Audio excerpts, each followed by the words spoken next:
Yun, isang magandang hapon na naman mga par. Siyempre, tuloy natin ang 50 pesos challenge mga par. Dito naman tayo mga par, sa Uni Oil tayo mga par. Susubukan natin kung pwede ang 50 pesos. Ayun, tara, let's go mga par.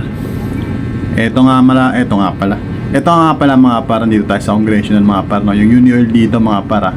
Dito natin susubukan mga par kung pwede rin ang 50 pesos mga par. Ayan, tara pa. Ano pang inaantay? Ano pang inaantay natin mga par? Wala nang edit yan mga par. Direktahan na yan, diretsuhan na yan. Arte. Kasi ganun din naman yan. Naintindihan din naman ng mga matatalino yan. Ayan. Boss, pwede 50 pesos? Yun, pwede na. Pwede na mga par. Siyempre, pwede rin. Sinasabi ko sa inyo, mga gas station ngayon hindi na minimum per 1 liter.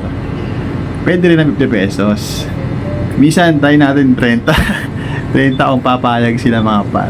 Minsan, subukan natin yan 30 or 20. Magdahilan lang tayo mga par.